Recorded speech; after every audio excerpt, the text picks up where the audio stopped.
नागपूर म्हाडाचे फ्लॅट मिळवून देण्याच्या नावाखाली 1,39,00,000 रुपयांची मोठी फसवणूक झाल्याचा धक्कादायक प्रकार उघड आलाय।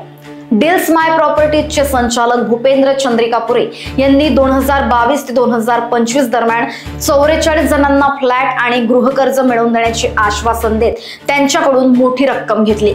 मात्र चंद्रिकापुरे यांना ग्राहकांकडून पैसे घेण्याचा कोणताही अधिकार नसतानाही त्यांनी लाखो रुपये जमा केले आणि कोणालाही फ्लॅट मिळवून दिला नाही।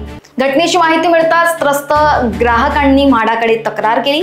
चौकशीत फसवणुकीचा प्रकार उघड झाल्यानंतर उपमुख्य अधिकारी दक्षता विभागाचे विनायकराव गोडे यांनी दिलेल्या तक्रारीवरून सीताबर्डी पोलिसांनी आरोपीविरुद्ध गुन्हा दाखल केलाय।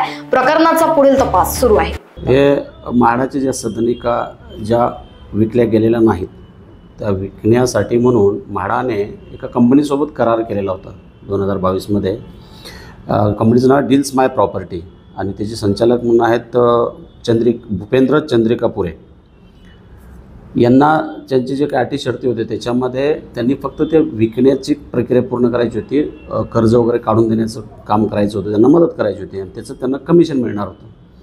परंतु यांनी त्या आधारे जे कोणी लाभधारक आहेत त्यांच्याकडून परस्पर पैसे स्वतः घेतले, स्वतःच्या अकाउंटवर पैसे घेतले आणि ते म्हाडाला न देता स्वतःच्या फायद्यासाठी त्यांनी वापरलेले आहे।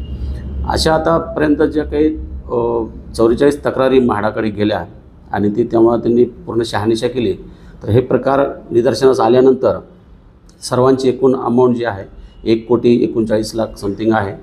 तर त्यानुसार जे डेप्युटी CEO आहेत म्हाडाचे त्यांनी आपल्याकडे तक्रार दिली आहे, त्यानुसार गुन्हा दाखल असून पुढील तपास सुरू आहे। लोकवाहिनी न्यूज करिता विशाल बंबडवार, नागपूर।